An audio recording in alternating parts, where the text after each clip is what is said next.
किछि दिन जून 10 तारिख रे मुख्यमंत्री ऑफिस तरफ राज्य सरकार कैपिटल थाना रे गोटे एफआईआर देइथिले जे तांको ऑफिस रु दुईटी प्रमुख इनक्वारी रिपोर्ट मिलुनी।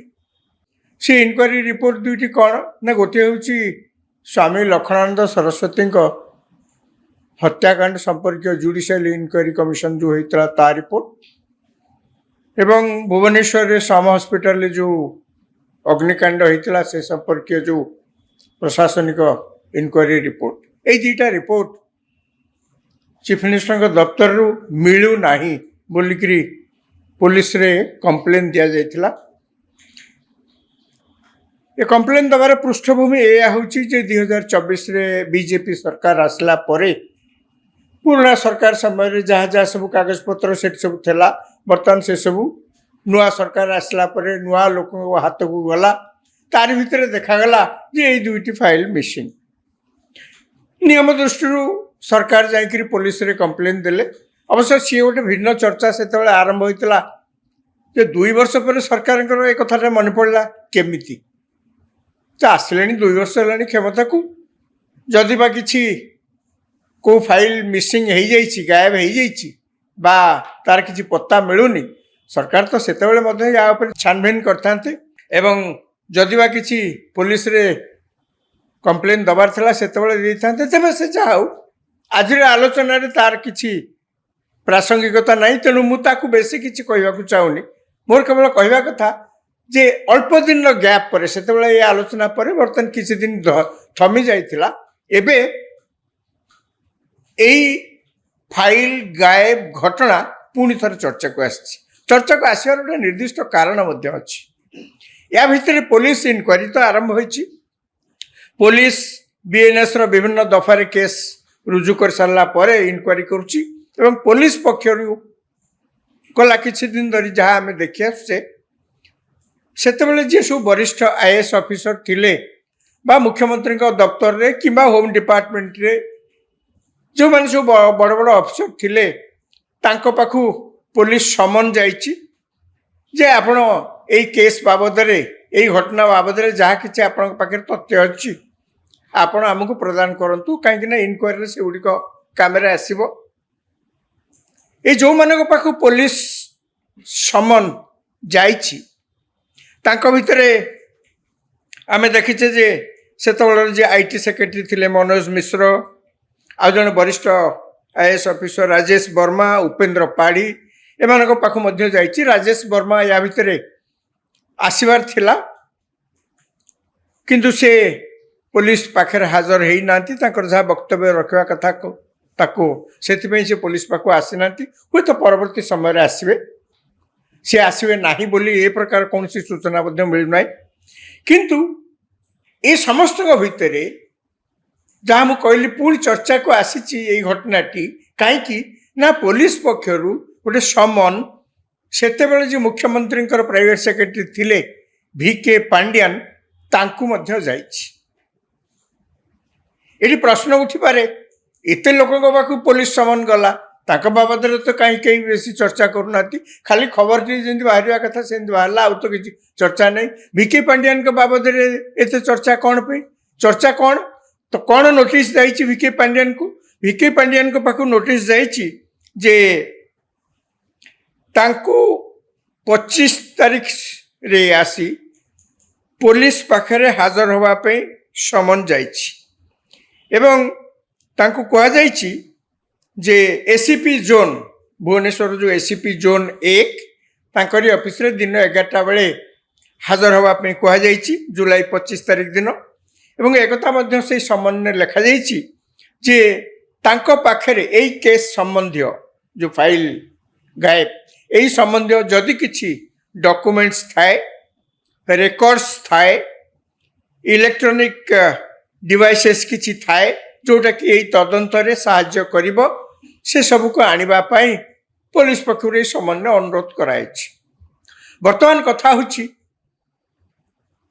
VK पांड्यान पाखु समन जीवा ये गोटे सबुठ चर्चार विषय कहीं जड़े प्रश्न करें एत लोक पाखु गला ଭିକେ ପାଣ୍ଡିଆନଙ୍କ ପାଖକୁ ମଧ୍ୟ ସେମିତି ଗଲା, କାହିଁକିନା ସେ ମୁଖ୍ୟମନ୍ତ୍ରୀଙ୍କ ଦପ୍ତରରେ ଥିଲେ ଏବଂ ମୁଖ୍ୟମନ୍ତ୍ରୀଙ୍କ ପ୍ରାଇଭେଟ ସେକ୍ରେଟାରୀ ଥିଲେ। ସେ ଜଣେ ସେତେବେଳର ଜଣେ ପ୍ରଭାବୀ ସରକାରୀ କର୍ମଚାରୀ ଥିଲେ। ତେଣୁ ତାଙ୍କ ପାଖକୁ ସମନ ଯିବାରେ ଅସୁବିଧା କ'ଣ ଅଛି? ତେଣୁ ତାଙ୍କ ପାଖକୁ ସମନ ଗଲା, କିଛି ଅସୁବିଧା ନାହିଁ। କିନ୍ତୁ କଥା ହେଉଛି ଖବର କେତେବେଳେ ହୁଏ? ଖବର ସେତିକିବେଳିଆ ହୁଏ ଯାହା ବିଷୟରେ ଲୋକ ବେଶୀ ଆଗ୍ରହୀ ହୁଅନ୍ତି ଜାଣିବା ପାଇଁ। ଦୁନିଆରେ ସବୁଠି ଏଇ ଫର୍ମୁଲା ହିଁ କାମ କରେ। ଯାହା ବାବଦରେ ଲୋକ ବେଶୀ, ଯେଉଁ ଘଟଣା, ଯେଉଁ ବ୍ୟକ୍ତି, ଆଉ କିଛି ସେମିତି ନିଷ୍ପତ୍ତି, ଯେଉଁ ବାବଦରେ ଲୋକ ବେଶୀ ଆଗ୍ରହ ପ୍ରକାଶ କରନ୍ତି ଜାଣିବା ପାଇଁ, ସିଏ ଖବର ପାଲଟିଯାଏ ଏବଂ ଚାରିଆଡ଼େ ଆଲୋଚନା ହୁଏ। ତେଣୁ ଅନେକ IAS ଅଫିସର ସେତେବେଳେ ଥିଲେ, କିନ୍ତୁ ଭିକେ ପାଣ୍ଡିଆନ ତ ନିଶ୍ଚିତ ଭାବରେ ସ୍ୱତନ୍ତ୍ର ଥିଲେ, ଏକଥା ତ କେହି ଅସ୍ୱୀକାର କରିପାରିବେ ନାହିଁ। ସେ ସବୁଠୁ କ୍ଷମତାଶାଳୀ ଥିଲେ। ସେ ଚିଫ୍ ସେକ୍ରେଟାରୀ ତ ନଥିଲେ, ସେ ତ ଡେଭଲପମେଣ୍ଟ କମିଶନର ନଥିଲେ। କିନ୍ତୁ କହିବାକୁ ଗଲେ ଯେ ସେତେବେଳେ ଅନେକ ଫଟୋ ମଧ୍ୟ ବାହାରିଥିଲା ଯେ ପାଣ୍ଡିଆନ ବାବୁ ଚାଲୁଛନ୍ତି, ତାଙ୍କ ପଛରେ କହିବାକୁ ଗଲେ ଚିଫ୍ ସେକ୍ରେଟାରୀ ମଧ୍ୟ ଫାଇଲ ଧରି ଚାଲୁଛନ୍ତି। ମାନେ ଏ ପ୍ରକାର ଫଟୋ ମଧ୍ୟ, ମାନେ କହିବାର ଉଦ୍ଦେଶ୍ୟ ହେଉଛି ଭିକେ ପାଣ୍ଡିଆନ ମୁଖ୍ୟମନ୍ତ୍ରୀଙ୍କ ଦପ୍ତରରେ ମୁଖ୍ୟମନ୍ତ୍ରୀଙ୍କ ଯିଏ ପ୍ରାଇଭେଟ ସେକ୍ରେଟାରୀ ଥିଲେ, ସେ ସେତେବେଳେର ଜଣେ ପ୍ରଭାବୀ କର୍ମଚାରୀ ଥିଲେ। ଏବଂ ଖାଲି ସେତିକି ନୁହନ୍ତି, ତାଙ୍କୁ ମଧ୍ୟ ବିଜେଡି ଦଳ ସହିତ ଯୋଡ଼ା ଯାଉଥିଲା। ତାଙ୍କୁ ମଧ୍ୟ ବିଜେଡିର କିଏ ନିର୍ବାଚନ ଲଢ଼ିବେ ସେ ବାବଦରେ ମଧ୍ୟ ତାଙ୍କୁ କୁହାଯାଉଥିଲା ଯେ ୟାଙ୍କର ମଧ୍ୟ ହାତ ରହିଛି। ମୁଖ୍ୟମନ୍ତ୍ରୀ ବାହାରକୁ ଯାଇପାରୁନଥିଲେ, ତାଙ୍କ ତରଫରୁ ସେ ପଠାଉଥିଲେ ଭିକେ ପାଣ୍ଡିଆନକୁ, ସେ ଯାଇ ସଭା ସମିତି କରିକି ସେଠି ଭାଷଣ ଦେଉଥିଲେ, ଏକଥା ମଧ୍ୟ କହୁଥିଲା। ତେଣୁ ଦେଖିବାକୁ ଗଲେ ସେ ଜଣେ ପ୍ରଭାବୀ ସରକାରୀ କର୍ମଚାରୀ ସେତେବେଳେ ଥିଲେ। ବିଜେଡି କହିଲେ ତାଙ୍କୁ ବୁଝା ଯାଉଥିଲା, ଓଡ଼ିଶା ସରକାର କେମିତି ଚାଲିଛି କହିଲେ ତାଙ୍କୁ ବୁଝା ଯାଉଥିଲା। ମୁଖ୍ୟମନ୍ତ୍ରୀ କହିବାକୁ ଗଲେ କେବଳ ଥିଲେ ସିନା ନାମକୁ ମାତ୍ର, ସବୁ କାର୍ଯ୍ୟ ଇଏ କରୁଥିଲେ। କହିବାକୁ ଗଲେ ସେ ହିଁ ଓଡ଼ିଶା ଚଳାଉଥିଲେ, ଏକଥା କିଏ ଅସ୍ୱୀକାର କରିପାରିବେନି, କାହାକୁ ଭଲ ଲାଗୁ କାହାକୁ ଭଲ ନ ଲାଗୁ। ସେଇଥିପାଇଁ ସେ ହିଁ ସେତେବେଳର ଚର୍ଚ୍ଚାର କେନ୍ଦ୍ରବିନ୍ଦୁ ଥିଲେ। ନିର୍ବାଚନ ହେଲା ସେତେବେଳେ ମଧ୍ୟ ସେ ଚର୍ଚ୍ଚାର କେନ୍ଦ୍ରବିନ୍ଦୁ ଥିଲେ, ବହୁ ଚର୍ଚ୍ଚିତ ବ୍ୟକ୍ତି ଥିଲେ। ନିର୍ବାଚନ ସରିଲା, ସେତେବେଳେ ମଧ୍ୟ ନିର୍ବାଚନ ସରିଲା ଏବଂ ରେଜଲ୍ଟ ବାହାରିବ, ସେ ଯେଉଁ 2-3 ଦିନ ଭିତରେ ମଧ୍ୟ ସେ ମଧ୍ୟ ସେତେବେଳେ ମଧ୍ୟ ପ୍ରବଳ ଚର୍ଚ୍ଚାରେ ଥିଲେ। କାହିଁକିନା ସିଏ ସେତେବେଳେ କହିଲେ ଯେ ବିଜେଡି ଦଳ ଯଦି ଏତିକିଟା ସିଟ୍ ନ ପାଇବ, ମୁଁ ଆଉ ଏଠି ଏ ଦଳରେ ରହିବେନି କି ମୁଁ ସନ୍ନ୍ୟାସ ନେଇଯିବି ସେ ବୋଲି ସେତେବେଳେ ମଧ୍ୟ କହିଥିଲେ। ସିଏ ରେଜଲ୍ଟ ବାହାରିଲା ସେତେବେଳେ ମଧ୍ୟ ସେ ଚର୍ଚ୍ଚାରେ ରହିଲେ। ରେଜଲ୍ଟ ବାହାରିଲା ଯେତେବେଳେ ଦେଖାଗଲା ଯେ ବିଜେଡି ଦଳ ସରକାରକୁ ଫେରିବାର ସମ୍ଭାବନା କ୍ଷୀଣ, ବିଜେପି ପ୍ରଥମ ଥର ପାଇଁ ଓଡ଼ିଶାରେ ସରକାର କରିବ, ସେତେବେଳେ ମଧ୍ୟ ଭିକେ ପାଣ୍ଡିଆନଙ୍କ ନାଁ ବହୁ ଚର୍ଚ୍ଚାରେ ଆସିଲା। ଏବେ ସେ କରିବେ କ'ଣ? ଚାକିରିରୁ ତ ଇସ୍ତଫା, ମାନେ VRS ନେଇଯାଇଛନ୍ତି, ଏବେ ତ ସିଏ ସାଧାରଣ ଲୋକ। ସେ ତା ଭିତରେ ବିଜେଡିରେ ଜଏନ୍ କରିଛନ୍ତି 3-4 ମାସ ହେଲାଣି ଏବଂ ସେ ସାଙ୍ଗେ ସାଙ୍ଗେ ଘୋଷଣା କଲେ ଯେ ସେ ସନ୍ନ୍ୟାସ ନେଉଛନ୍ତି ପଲିଟିକ୍ସରୁ।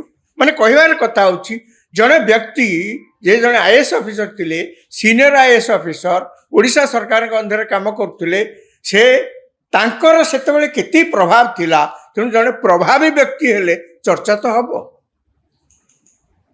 ଆମ୍ବାନୀ ଆମେ ଚର୍ଚ୍ଚା କରୁଛେ କାହିଁକିନା ସେ ଜଣେ ଧନୀ ବ୍ୟକ୍ତି, ତାଙ୍କର ବିଭିନ୍ନ କମ୍ପାନୀ ଅଛି, ବହୁତ ଲୋକ ଚାକିରି କରୁଛନ୍ତି ଇତ୍ୟାଦି ଇତ୍ୟାଦି। ଆଦାନୀ ସେ ଜଣେ ଧନୀ ବ୍ୟକ୍ତି। ସେମିତି କ୍ଷମତାଶାଳୀ ଲୋକ ଅଛନ୍ତି ଯାହାଙ୍କ ବିଷୟରେ ମଧ୍ୟ ଆମେ ଚର୍ଚ୍ଚା କରୁଛେ। ପଦପଦବୀରେ ଥିବା ବଡ଼ ବଡ଼ ପଦବୀରେ ଥିବା ବ୍ୟକ୍ତିମାନଙ୍କ ବିଷୟରେ ଆମେ ଚର୍ଚ୍ଚା କରୁଛେ କାହିଁକିନା ସେ ସମସ୍ତଙ୍କ ଦୃଷ୍ଟିରେ ଅଛନ୍ତି। ସେମିତି ସେଇ ନ୍ୟାୟରେ ଭିକେ ପାଣ୍ଡିଆନଙ୍କ ବାବଦରେ ଚର୍ଚ୍ଚା ହେଉଛି। ବର୍ତ୍ତମାନ କ'ଣ କଥା? ବର୍ତ୍ତମାନ ଯେତେବେଳେ ତାଙ୍କୁ ପୋଲିସ ନୋଟିସ୍ ଯାଇଛି, ଏକଥା ଚର୍ଚ୍ଚା ହେବାର ଅନ୍ୟ ଗୋଟିଏ କାରଣ ବି ଅଛି। ପ୍ରଥମ କଥା ହେଲା, ଯେଉଁ ଚିଫ୍ ମିନିଷ୍ଟରଙ୍କ ଅଫିସରୁ ଏଇ ଯେଉଁ ଯୋଡ଼ିଏ ଫାଇଲ ଗାୟବ ହେଇଯାଇଛି, ସିଏ ବହୁ ଦୃଷ୍ଟିରୁ ସେନ୍ସିଟିଭ୍।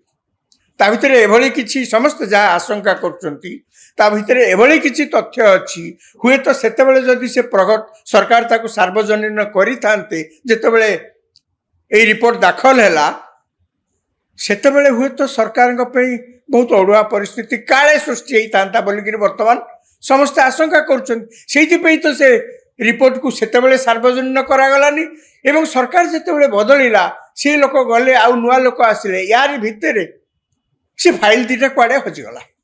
ତେଣୁ ଲୋକଙ୍କର ଆଶଙ୍କା ଆହୁରି ବଢ଼ିଗଲା, ଉତ୍କଣ୍ଠା ଆହୁରି ବଢ଼ିଗଲା। ଏ ଫାଇଲରେ ନିଶ୍ଚୟ କିଛି ଅଛି, ନହେଲେ କାହିଁକି ଏତେ ଫାଇଲ ରହିଲା, ଇଏ କୁଆଡ଼େ ଚାଲିଗଲା। ଏବଂ ଯେହେତୁ ପାଣ୍ଡିଆନ୍ ସେ ଅଫିସରେ ଥିଲେ, ମାନେ ମୁଖ୍ୟମନ୍ତ୍ରୀଙ୍କ ଅଫିସରେ, ତେଣୁ ସମସ୍ତେ କହୁଛନ୍ତି ୟାଙ୍କ ପାଖରେ କିଛି ଖବର ଥାଇପାରେ। କେବଳ ସେତିକି ନୁହେଁ, ପାଣ୍ଡିଆନ୍ ସେତେବେଳେ ଥିଲେ ମାନେ ଏତେ ପ୍ରଭାବୀ ଥିଲେ, ତାଙ୍କ ପାଖକୁ ସମସ୍ତେ ଆସୁଥିଲେ, ସିଏ କୁଆଡ଼େ ଯାଉନଥିଲେ।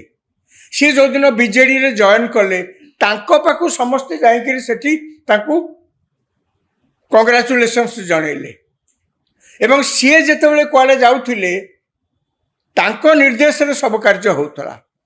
ସିଏ ପୁଣି ପୋଲିସ ଷ୍ଟେସନ, ପୋଲିସ ତାଙ୍କୁ ସମନ ଦେବ, ସିଏ ପୋଲିସ ଷ୍ଟେସନରେ ହାଜର ହେବେ, ପୋଲିସ ତାଙ୍କୁ ପ୍ରଶ୍ନ କରିବ, ଜେରା କରିବ। ଏ କଥାଟା ଟିକେ ଖଟକା ଲାଗୁଛି ନା।